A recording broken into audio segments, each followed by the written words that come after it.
오늘 우리에게 주신 하나님 말씀은 사도행전 7장 55절로 60절 말씀입니다.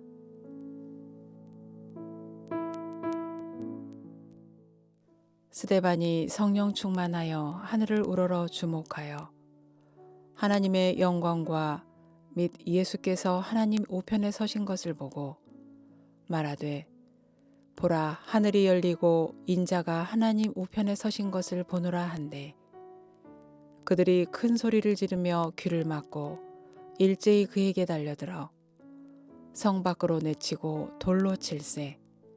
증인들이 옷을 벗어 사울이라 하는 청년의 발 앞에 두니라. 그들이 돌로 스데반을 치니 스데반이 부르짖어 이르되 주 예수여, 내 영혼을 받으시옵소서 하고 무릎을 꿇고 크게 불러 이르되 주여, 이 죄를 그들에게 돌리지 마옵소서. 이 말을 하고 자니라. 아멘. 서양 사람들은 교회 다니지 않는 사람이다 하더라도 평생에 3번 정도는 품위 있게 교회에 출석한다고 하는 우스갯소리가 있습니다. 태어나면 세례 받으려고 교회 가고, 성인이 되면 결혼하려고 결혼식장 교회로 가고, 죽어서 천국 환송 예배를 드리기 위해서 장례식장으로 교회당에 출석합니다. 그리고 좀 품격 있는 인생을 산다는 사람들은 적어도 유명한 날 성탄절과 부활절 정도는 교회 나가주는 것이 최소한의 예의라고 하는 전통도 있습니다. 그렇게 부활절은 잘 알려진 절기입니다. 지난주에 우리는 그렇게 잘 알려진 부활주의를 보냈습니다. 그러나 부활의 드라마는 오늘도 여전히 계속되어지고 있습니다. 매 주일날, 우리가 주일이라고 부르는 이 날은 사실상 안식 후 첫날, 그러니까 우리 주님께서 부활하신 것을 기억하면서 예배하는 날, 주님의 날, 그래서 우리가 The Lord's Day라고 해서 주일로 지킵니다. 미국 사람들은 예수님이 부활하시고 성령님을 이 땅에 보내시기까지의 50일간의 기간, 그러니까 오순절날까지 이 시간을 이스터 타이드라고 하는 이름으로 부르는데, 부활의 의미를 더욱 집중하며 묵상하는 절기인데, 부활을 의미한다고 하는 의미에서 이스터이라는 말을, 부활절이라는 말인데 여기에 타이드라고 해서 물결을 의미하는 말을 합성해서 이스터 타이드, 그러면 부활의 물결, 그러니까 다시 살아나신 예수님의 능력이 마치 강력한 바다 물결처럼 우리들의 삶을 덮어버리기를 바라는 마음을 담아서 지키게 됩니다. 예수님과 무려 3년 동안 동행하며 함께했던 제자들은 주님의 십자가의 죽음을 대하면서 다 도망하고 흩어졌습니다. 예수님과 공유했던 꿈과 비전을 다 던져버리고 낙향했습니다. 그런데 그들이 도무지 믿을 수 없는 주님의 부활을 직접 경험하게 됩니다. 주님 만나잖아요. 그래서 부활하신 주님을 만난 이후에 그들의 삶은 완전히 뒤바뀌어집니다. 제자들뿐만 아니라 부활의 복음을 접한 사람들 중에서 오늘 본문에 스데반이라고 하는 인물이 등장을 하는데, 그는 예수님의 부활을 얼마나 감격스럽든지 예수님의 부활을 담대히 증거하며 예수님을 죽인 무리들에게 공분을 사서 결국은 기독교 최초의 순교자가 되는 장면을 오늘 아침에 우리가 만나게 됩니다. 그래서 오늘 이 아침에 저는 부활하신 신앙, 우리 부활신앙을 갖고 있다면, 여러분 부활신앙을 믿습니까? 우리가 부활신앙을 갖고 있다면 어떻게 부활의 증인답게 살아가야 되는가를 오늘 본문을 통해서 관찰해 보려고 합니다. 첫째는 부활 이후에 제자들은 죽음을 두려워하지 않는 용기 있는 사람들이 되었다는 것이지요. 자, 예수님의 십자가 처형이 두려워서 제자들은 다 흩어졌습니다.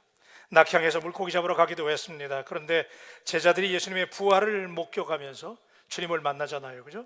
주님 만나고 나서 죽음을 정복하고 역전승을 이끌어내신 하나님의 전능하심을 빌어서 확실하게 믿게 되었습니다. 죽음이 마지막이 아니라고 하는 것을 그들이 직접 경험합니다. 보편적으로 사람들이 가장 두려워하는 것이 죽음인데, 죽음은 끝장났음을 의미하는 것인데 예수님이 이 끝장났음을 뒤집고 새롭게 부활하셔서 제자들에게 또 다른 위대한 시작, The Great Beginning, 그죠?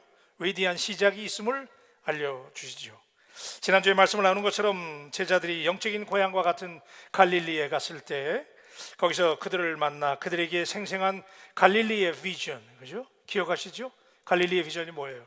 고리의 비전, 너희가 세상의 고리가 돼서 세상을 구원하라고 하는 그 비전을 그들이 갖게 되면서 죽음을 정복한 첫 번째 부활의 모델이 되어주심으로 제자들은 이제 주님을 만난 다음에는 죽음이 두렵지 않았습니다. 십자가에서 피를 흘리며 분명히 죽었던 예수님, 그죠? 분명히 돌아가셨잖아요. 피를 절절 흘리면서 운명하셨던 예수님인데 그 예수님이 생생하게 살아나셔서 그들을 만나시게 되면서 그들에게 다시 불같은 사명을 일깨워 주시자 그들에게는 그래서 누구도 꺾을 수 없는 용기가 생겼다는 사실을 오늘 이 시간에 우리가 붙잡는다면, 오늘 이 메시지를 듣는 순간 여러분의 마음속에 용기가, 담력이 생기게 되기를 주님의 이름으로 축원합니다.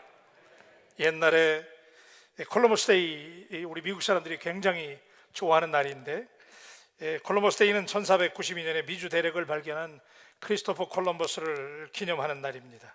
하지만 미국인들 사이에서 이 콜럼버스 데이를 둘러싼 논쟁이 지금도 아직 많이 있는데, 그가 신대륙을 발견한 영웅인가, 저 그림처럼, 아니면 원주민들의 땅을 찬탈한 침략자인가, 논쟁이 많은데 어쨌든 당시 사람들은 지구를 사각형 모양으로 인식을 하고 있기 때문에 바다 끝으로 가면, 저 그림처럼요, 끝으로 가면 떨어져 죽는다고 믿었기 때문에 멀리 항해를 나갈 수가 없었어요. 가면 빠져 죽으니까.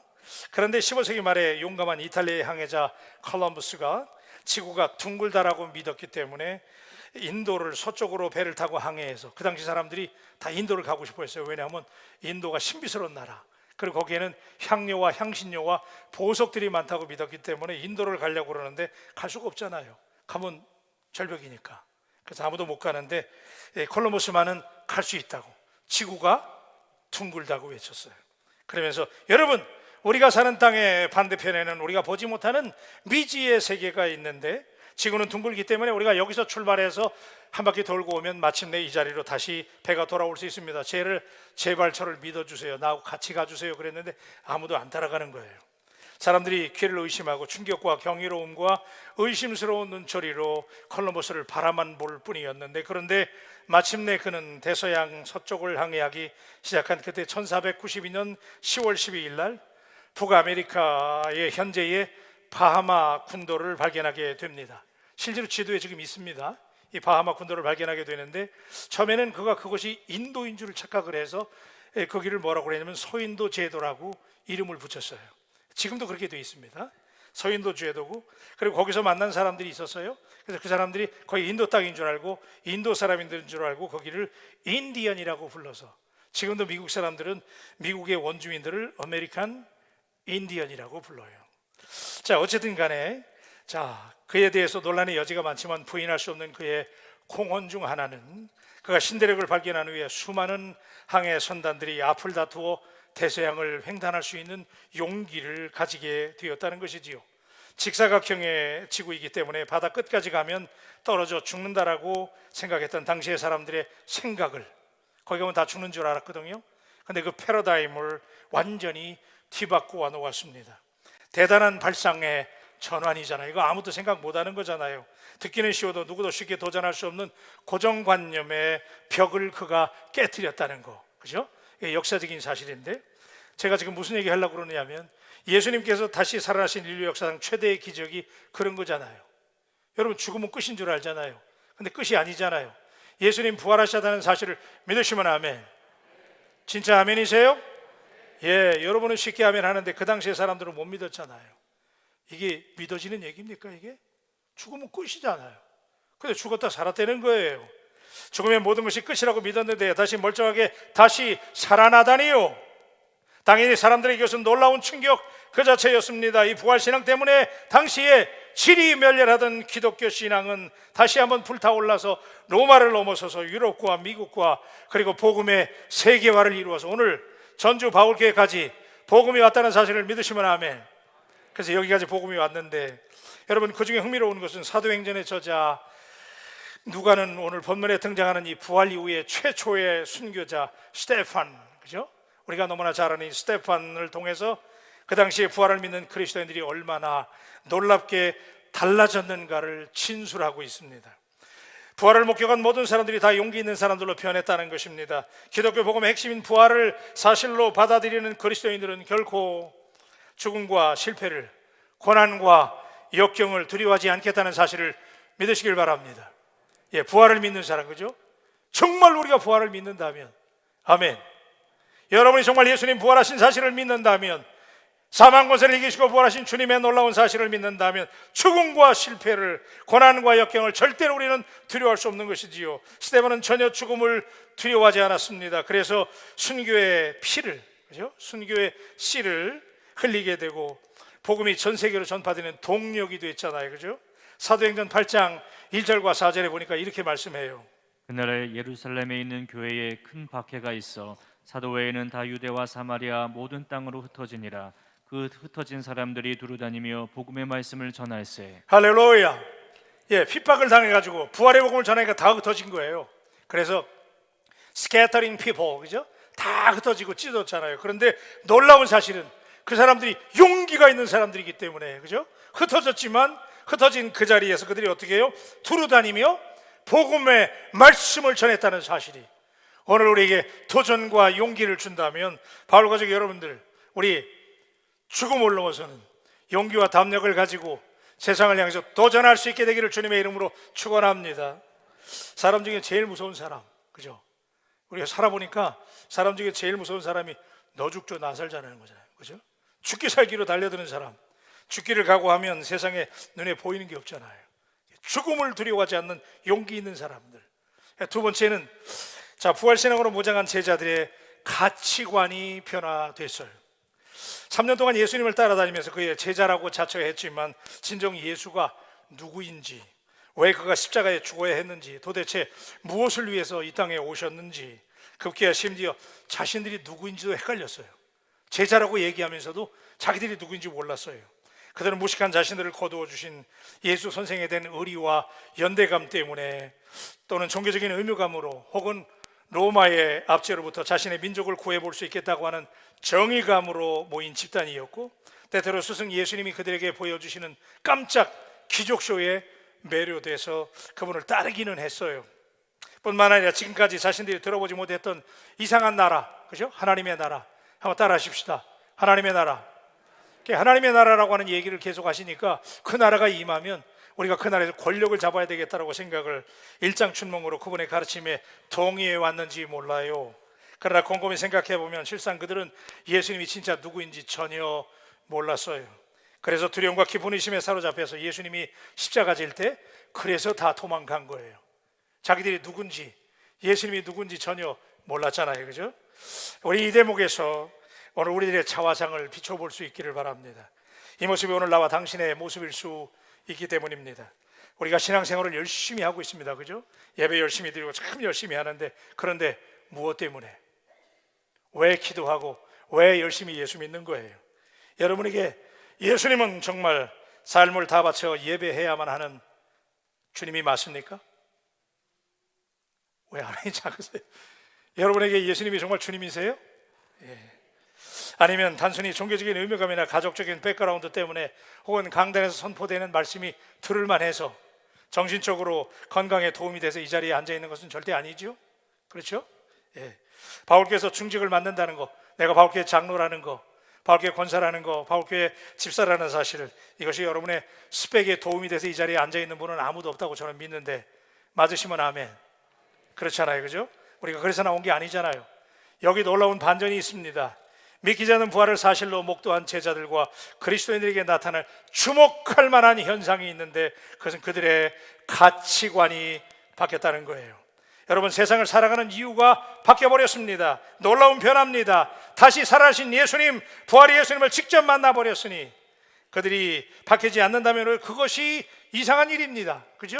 여러분, 예수님을 만나면, 우리가 부활하신 예수님을 만난다면 반드시 변해야 되는 줄로 믿습니다. 예.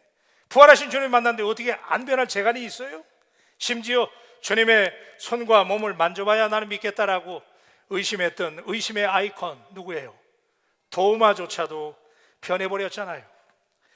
험악한 시대를 살아가면서 뭔가 변해야 되겠다는 갈증이 저와 여러분에게 있어요, 그죠? 오늘 우리가 참 어려운 시대, 너무 밋밋하게 믿는 것 같아요. 그래서 이대로 믿는 거 참 우리도 불만족스러워요. 아무래도 답답해요. 그래서 우리에게도 이 부활의 주님을 만나는 생생한 체험이 절대적으로 필요하다고 믿습니다. 그 예수님을 만나는 경험이, 여러분, 예수님을 만나면, 그죠? 한번 따라 하십시다. 예수님을 만나면, 할렐루야. 여러분, 예수님 만난 사람은 반드시 새롭게 바뀌어야 된다는 사실을 믿으시기를 바랍니다. 바뀌게 돼 있는 거예요, 그죠? 예수님 만나서 안 바뀌면 비정상인 거예요. 반드시 바뀌어야 되는 거예요, 이건요. 사도행전 2장 36절에 그래서 제자들이 이렇게 바뀌었잖아요. 너희가 십자가에 못 박은 이 예수를 하나님이 주와 그리스도가 되게 하셨느니라 하니라. 부활의 주님을 만난 이후에 제자들은 하나님과 예수님을 새롭게 인식하기 시작합니다. 여러분, 하나님을 믿으면 여러 변화가 일어나는데 그 중에 가장 중요한 변화가 뭐냐면 가치관의 변화예요. 가치관의 변화. 하나님을 믿는다는 것, 여러분, 우리가 하나님 믿잖아요, 그죠?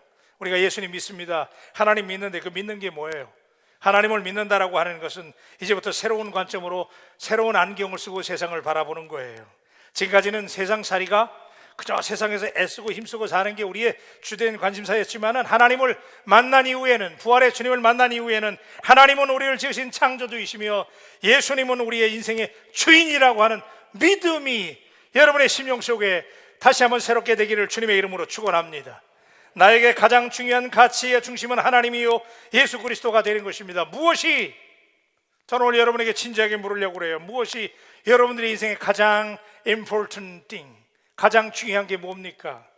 주 예수보다 귀한 것은 없다고 고백하면서 단지 주님만을 위해서 살게 되는 것, 이게 부활의 주님을 만난 사람들의 지극히 정상적인 가치관의 변화라는 사실을 믿습니다. 당신의 인생에서 하나님 정말 최고입니까? 한번 하십시다. 우리 하나님, 엄지손가락 이렇게 하고 하셔야죠. 자, 하나님 최고. 아멘입니까? 여러분, 정말 하나님으로 만족할 수 있기는 한 겁니까? 그러다면 당신은 왜 인생의 목자가 하나님이라면서 왜 여전히 세상에 미련두고 세상줄을 붙잡으려고 그러세요? 왜 하나님을 당신의 세상 소원을 풀어주셔야 하는 분으로 여기고 그분께 그렇게 떼를 쓰고 있습니까? 그분은 나를 도와주기 위해서 존재하는 하나님이 아니고 오히려 우리가, 저와 당신이 하나님을 예배하기 위해서 오늘 이 자리에 존재한다는 사실을 믿으시기를 바랍니다. 하나님은 우리의 주인이시고 창조주이시며 우리는 그분을 예배하는 예배자가 될 때, 그죠? 우리가 하나님을 예배하게 될 때 예배를 받으시는 하나님께서 감동하시고 오늘 우리에게 은혜를 쏟아부어 주실 줄로 믿습니다. 이게 은혜의 공식이잖아요, 그죠?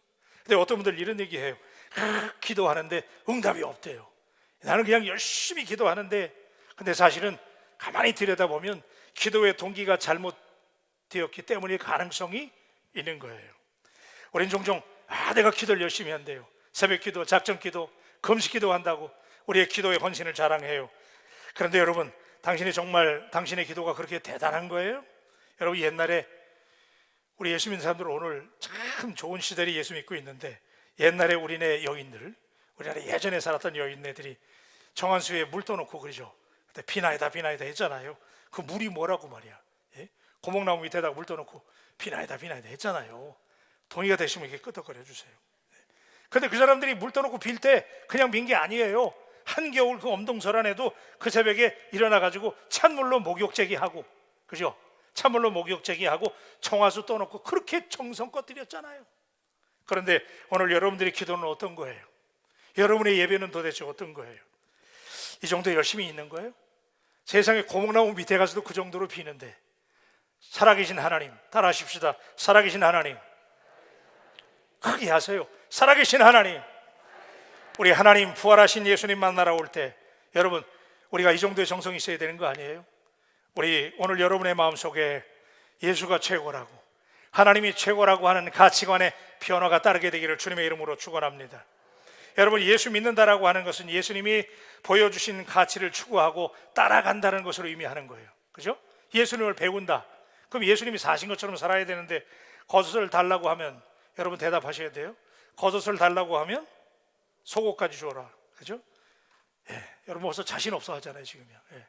오래를 가자 하면 심리를 가려는 거 아니에요. 그리고 제가 한번 말씀드린 적이 있는데, 지금 예수님 가치관 얘기하고 있는 거예요. 자, 오른뺨을 치면 왼뺨도 돌려대라 그랬잖아요. 여러분 그렇게 하고 있어요? 여러분 이게 무슨 말이에요? 오른뺨을 치고도 왼뺨도 돌려대라는 게, 여러분 옆에 계신 분 한번 지그시 쳐다보세요. 지금 한번 지그시 쳐다봐요. 때리라는 게 아니에요. 쳐다만 보라는 거예요. 자, 그분의 오른뺨을 치려면 어떻게 때려야 됩니까? 이렇게 때려야 돼요. 그죠? 이게 굉장히 놀라운 진리가 있는 거예요. 오른뺨을 치려면 이렇게 때리면 절대로 오른뺨 못 때려요. 이렇게 때려야 돼. 그러면 이건 뭐예요? 2배의 모독과 모욕감까지도 참으라는 거예요. 아멘 좀 하세요. 여러분, 이런 예수님의 가치관이 여러분에게 있나요? 부활의 주님 만난 사람, 생생하게 부활하신 예수님을 만난 사람은, 제자들은 예수님 만난 다음에 완전히 바뀌어버렸어요. 그래서 쉽게 말하면 뭐냐면 하나님 나라 시민의 방식으로 살아가려는 거예요. 여러분, 우리는 다 하나님 나라의 시민인 줄로 믿습니다. 예, 우리는 하나님 나라의 그 시민권 받은 사람이잖아요. 그러면 하나님 나라 방식으로 살아야 되는데 여러분은 어떻게 살고 있는 거예요? 여러분, 한국이나 미국이나 뭐 사람들이 다 비슷한데, 미국에서는 로또라는 거 있죠. 그 복권에 당첨이 돼서 일확천금의 대박을 꿈꾸는 사람들이 굉장히 많은데, 이게 한번 넘어가면, 그죠? 한번 당첨자가 없으면 이게 2배로 뛰잖아요. 2배, 3배 뛰다가 나중에 이게 굉장히 비싸졌을 때, 수백만 불이 됐을 때, 그때 당첨되는 사람은 진짜 대박이에요. 그죠? 예. 긍정하시면 끄덕거려 주세요. 대박인데, 자, 실제로 당첨된 사람이 있어요.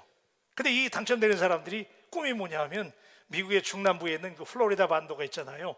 거기 가면 그 바닷가에 미국의 최고의 부자촌이 있는데 거기 가서 사는 게 꿈이에요. 그래서 이 사람들이 대박에 당첨이 되면 이제 플로리다 가는 거예요. 그 부자 마을로 가서 부자가 되고 싶은 거야. 그래가지고 그걸로 가서 대저택을 사고 요트를 구입을 해요. 그래서 바다에서 낭만을 즐기게 되는데, 자, 이제 나도 부자가 됐다는 거잖아요. 그죠? 플로리다 미국 최고의 부자촌에 내가 드디어 꿈을 이루었다. 그래서 부자촌에서 살게 되는데, 문제는 뭐냐 하면 그 동네 사람들이 이 졸부를 부자로 인정을 안 해주는 거야. 상대를 안 해주는 거예요. 왜 그래요? 예? 소유는 있는데 소속이 안 되는 거예요. 돈은 좀 어떻게 하다 가지게 됐는데 품격이 안 따라오잖아요. 제가 여러분에게 무슨 말씀을 드리냐면, 하나님 나라 진짜 백성이 되기 위해서, 하나님 나라의 품격, 하나님 나라 시민이 되기 위해서는 여러분 속에 부활신앙으로 하나님 나라 사람다운 가치관이 예수님다운 사람으로 변화될 때, 그때 진짜 여러분들이 하나님 나라 멤버십, 하나님 나라 소속되게 되는 줄로 믿습니다. 이게 돼야 되는 거예요. 그런데 우리는 세상에서 그냥 내가 막 소유만 갖고 내가 잘 나간다고 그래도 우리는 하나님 나라에 소속될 수 없는 거예요. 여러분, 그래서 우리가 하나님 나라 가치관이 있어야 되는 거예요. 따라 하십시다. 하나님 나라의 가치관을 갖자. 믿습니까? 여러분이 하나님 나라 시민이잖아요. 그죠? 그래서 로마서 12장 2절은 이렇게 말씀해요. 너희는 이 세대를 본받지 말고 오직 마음을 새롭게 함으로 변화를 받아. 우리가 마음을 새롭게 함으로 오늘 변화를 받아. 그죠? 그래서 우리가 부활을 믿는다면 여러분의 마음속에 하나님 나라 가치관의 변화가 있게 되기를 주님의 이름으로 축원합니다. 이게 생기지 않으면요, 말만 예수 믿는 모조품인 거예요. 하워드 스나이더라고 하는 박사가 이렇게 말합니다. 교회는 예수님의 형상을 본받는 사람들의 공동체이지 세상의 문화와 형상을 본뜨는 공동체가 아니라는 거예요. 따라서 진짜 교회는 진짜 성도를 만들어내야 되는데, 진짜 성도란 절대로 세상을 주인으로 섬기지 않는 사람들이 진짜 주인이에요. 아멘. 예수님이 주인이잖아요. 그죠? 거룩한 야성을 지닌 성도들이 되어야 됩니다. 우리 바울 가족 여러분들이 거룩한 야성이 회복되기를 우리 주님의 이름으로 축원합니다. 스데반을 통해서 들여다본 그 당시의 제자들의 모습, 부활의 주님을 만난 후에 오직 예수만을 위해 살았습니다. 한번 따라해 주세요. 오직 예수. 크게 합니다. 오직 예수. 예. 여러분, 부활의 주님 만난 사람은요, 황홀한 거예요. 그죠? 오직 예수만 위해 사는 거예요. 그러다 보니까 이렇게 예수 믿게 되면 여러분, 세상의 길과 하나님의 길은 다르잖아요. 그러니까 오직 예수로 사는 사람은 세상과 충돌하게 돼 있어요. 충돌 안 할 수가 없어요. 하나님 나라의 가치관 가지고 세상에 사는 길이 다르기 때문에 제대로 믿음을 가지고 하나님 나라 시민권을 가지고 사는 사람들은 세상과 갈등하게 돼 있어요. 여러분, 얼마나 갈등하세요? 성령님은 우리가 세상의 길을 적당히 따라가면서 타협하는 것 절대 반대예요. 성령님은 항상 우리에게, 우리가 그런 길로 갈 때마다 성령님 뭐라고 그래요? 야, no 그러잖아. no. 예. 이것도 한번 따라야 될 것 같아. no. 크게 하세요. No. 노 하잖아요. 여러분 얼마나 노하세요? 그런데 오늘날 교회와 그리스도인들은 이런 가치관의 충돌을 피하려고 세상과 적당히 타협하면서 세상과 마찰 없이 살기로 평화, 협정을 맺은 것 같아요. 적당히 타협하면서 그냥 세상에 한 발 여기 한 발, 그렇죠? 성령님은 부활을 확신하는 우리들에게 오늘 저는 이렇게 말씀하신다고 생각해요. 성령님이 우리 바울 가족 여러분들 향해서 이제 자다가 깨라는 거예요. 일어나라는 거예요. Wake up! 미국의 아이들 깨울 때 그러거든요. 가서 그냥 탁 등짝을 한 대 치면서 그냥 Wake up 한단 말이에요. 여러분, 오늘 성령님이 여러분에게 깨어나라고 일어나라고 말씀하시는 소리를 듣게 되기를 주님의 이름으로 축원합니다. 언제까지 우리가 이렇게 이 세상적 가치관하고 우리 신앙적 가치관을 그냥 대충 섞어가지고 살면 안 되잖아요. 여러분이 부활을 믿는다면, 부활의 주님을 확실하게 만났다면 오늘 이 시간에 여러분의 가치관, 하나님 나라 시민권의 가치관으로 완전히 바뀌어버리기를 주님의 이름으로 축원합니다. 아멘. 자, 마지막은요, 부활하신 이후에 당연한 얘기지만 제자들은 불타는 사명자들이 됐잖아요. 부활을 목격한 이후에 대부분의 제자들이 순교자들이 되었거나 순교적인 삶을 살았다라고 역사는 적고 있습니다. 왜 이렇게 된 거예요? 사람들이 오늘날 그러잖아요. 다 아둥바둥 살으려고 그러는데 제자들은 다 죽었다니까. 복음을 전하기 위해서, 그죠? 예수님을 만난 다음에 특별히 오늘 본문에 보니까 스데반이라고 하는 인물은, 이 집사는 순교를 그냥 기쁨으로 순교를 감수하잖아요. 여러분, 사도행전 6장을 보면 초대교회에서 7명의 집사를 뽑아요. 그래서 구제하는 일하고 봉사하는 일을 담당하려고 7명의 집사를 뽑게 되는데, 믿음과 성령이 충만한 사람 7을 택했는데 그 중에 한 사람이 누구예요? 스데반이잖아요, 그죠? 스데반. 한번 따라하세요. 스데반. 여러분, 스데반 집사 알잖아요. 근데 이 스데반이, 자, 부활신앙, 부활의 복음, 예수님 부활하셨다, 이걸 듣고 나니까 믿음이 생긴 거예요. 그래서 마음속에 불이 일어나면서 이 부활의 복음을 얼마나 증거했든지, 그래서 이걸 너무나 명백하게 증거하니까, 하나님의 영광을 선포하고 부활을 증거하니까 사람들이 당연히 핍박하잖아요, 그죠? 그래서 순교하게 되는데, 스데반이 놀라운 것은요, 이게 오늘 핵심이야. 스데반이 순교하면서 얼마나 놀라웠는지, 스데반이 돌에 맞아 죽어가면서 스데반이 하나님의 영광을 봅니다. 여러분이 만약에 그렇게 복음 전하다가 돌에 맞아 죽는 자리에 오늘 우리가 몰릴 수 있다면, 여러분, 하나님 나라 바라보면서 여러분의 얼굴이 해처럼 빛나면서 하나님의 영광을 볼 수 있는가? 오늘 보면 59절과 60절에 보니까 이렇게 말씀해요. 그들이 돌로 스데반을 치니 스데반이 부르짖어 이르되 주 예수여 내 영혼을 받으시옵소서 하고 무릎을 꿇고 크게 불러 이르되 주여 이 죄를 그들에게 돌리지 마옵소서, 이 말을 하고 자니라. 할렐루야. 여러분, 이런 사명자, 스데반만 그랬겠어요? 그 당시에 제자들이 다 이렇게 죽음을 불사하고 죽음을 두려워하지 않는 용기를 품는 위대한 하나님의 사람들이 됐는데, 여러분, 다시 한번 말씀드립니다. 부활하신 예수님을 만나면 반드시 달라져야 될 줄로 믿습니다. 반드시 달라져야 돼요. 그래서 여러분, 사도행전, 제가 조금 아까 말씀을 드렸는데 스데반이 죽어가면서 그랬잖아요. 자, 우리 사도행전 7장 55절 56절의 말씀을 보려고 그래요. 스데반이 성령 충만하여 하늘을 우러러 주목하여 하나님의 영광과 및 예수께서 하나님 우편에 서신 것을 보고 말하되 보라, 하늘이 열리고 인자가 하나님 우편에 서신 것을 보노라 한대. 할렐루야. 여러분, 이게 무슨 장면이에요? 스데반이 지금 돌에 맞아 죽어가면서 스데반이 뭘 봤냐면 하나님 나라를 본 거예요. 근데 하나님 나라를 봤더니 거기 하나님의 영광과 예수님께서 하나님 우편에 서신 것을 봤다는 거예요. 제가 전에 한번 여러분에게 말씀드린 적이 있는데, 이걸 제가 여러분 좋아하는 말로 읽어드리면 더 실감이 나요. He saw the glory of God and Jesus. 예수님과 하나님의 영광을 봤는데 돌에 맞아 지금 죽어가는 거잖아요, 그죠? 근데 돌에 맞아 죽어갈 때 하나님 나라를 딱 보니까 하나님의 영광이 보이고 예수님이 보였는데, 그 예수님이 어떻게 하고 계시냐면 Standing at the right hand of God. 하나님 우편에서 예수님이 벌떡, 아멘 좀 하세요.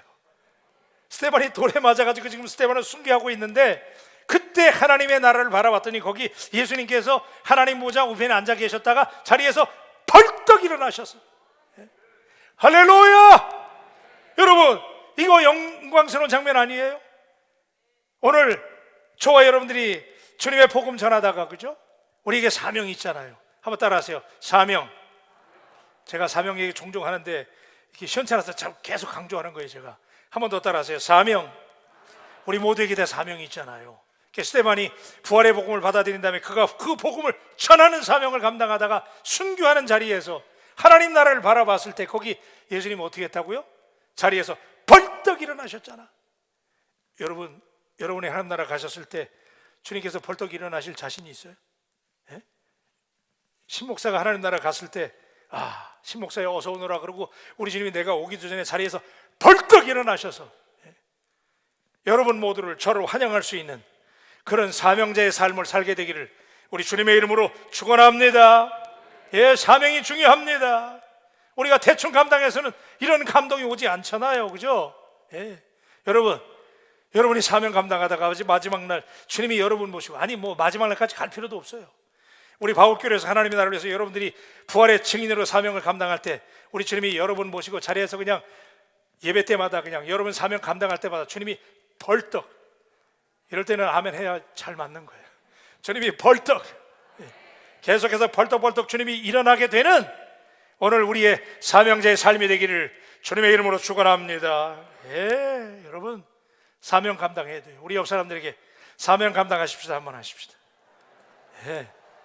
저 이런 생각 해봐요. 여러분 하나님 나라 여러분 좋죠? 좋다고 생각하시면 아멘. 여러분 그 나라가 얼마나 좋은지, 그 나라는 다 길거리가 황금으로 포장됐댔잖아요, 그죠? 우린 금바지 하나만 껴도 그냥 설레는데 하나님 나라는 다 길에 널린 게 금이래잖아요. 그리고 우리가 그 나라 가면은 금고목의 소리에 맞춰가지고 찬양하고 말이죠, 그죠? 그런 나라가 하나님의 나라, 믿으시면 아멘. 근데 왜 그 나라 빨리 안 부르실까요? 여러분 하나님 나라 그렇게 좋은 나라인데, 하나님이 그렇게 좋은 나라면 우리 다 지금 당장 불러야 되잖아요. 근데 하나님 왜 이 고생하며 사는 이 땅에 그냥 지금까지 놔두시는 거예요? 왜 그래요? 우리가 반드시 이루어야 될 사명이 있기 때문에 하나님이 우리를 이 땅에 지금도 남겨두시는 줄로 믿습니다. 그래서 유명한 리빙스턴이 이런 얘기 했잖아요. 사명을 가진 사람은 그 사명을 이룰 때까지 결코 하나님 나라에 가지 않는다는 거 아니에요. 걱정하지 마세요, 여러분. 아멘 좀 하세요. 걱정할 필요 없어요. 여러분에게 사명이 있기 때문에 하나님은요, 여러분 다 오래오래 사시면서, 이럴 때 그렇게 믿으시면 아멘, 오래오래 사시면서 사명을 감당할 수 있게 되기를 우리 주님의 이름으로 축복합니다. 제가 미국에 있을 때 이게 실제 있었던 일인데, 아주 한국에서 잘 나가는 중년의 믿음 좋은 부부가 직장에서 괜찮게 잘 나가는데, 이분들이 얼마나 참 신앙생활을 잘했는데 어느 날 기도하는데 기도 중에 음성이 들린 거예요. 이분이 은퇴를 얼마 남기지 않은 분들인데 잘 기도를 하는데 하나님께서 야, 너 선교하라 가라고 그러더래요.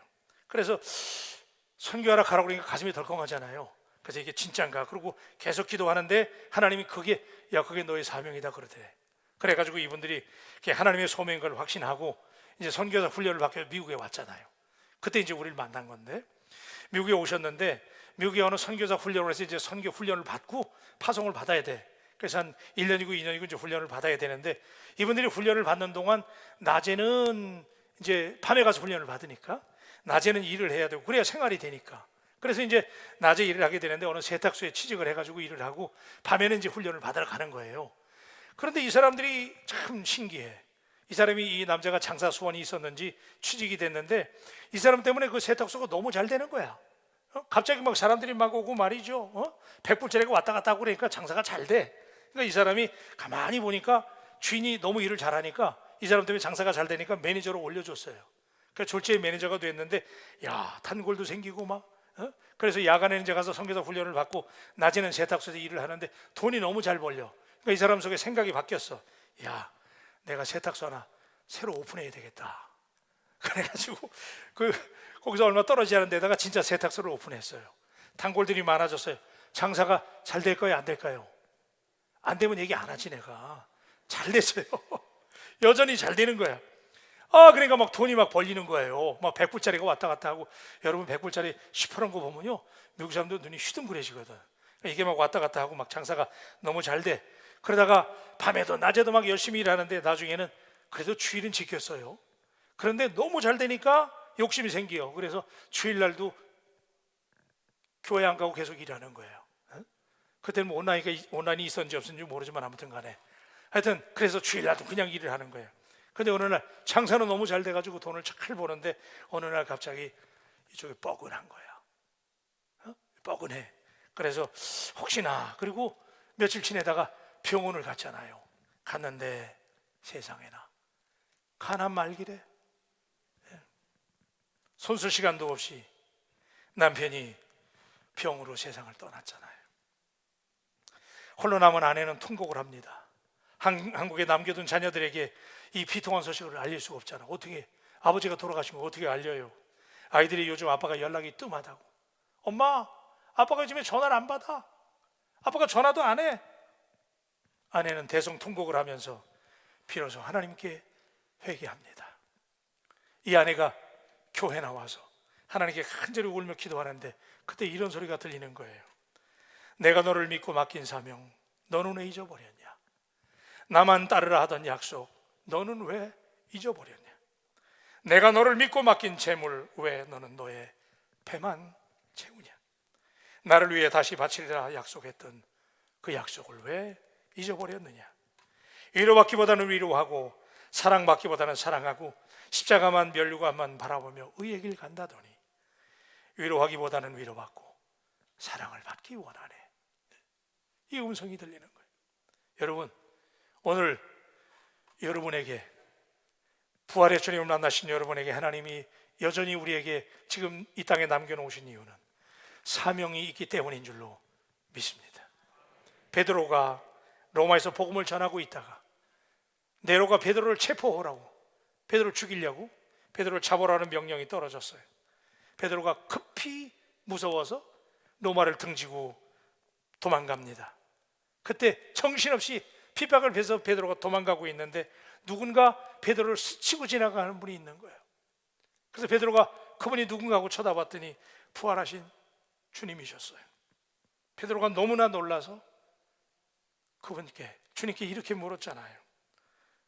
주여, 도대체 어디로 가시나이까? 쿠오 바디스 도미네. 근데 주님께서 이렇게 말씀하셨어요.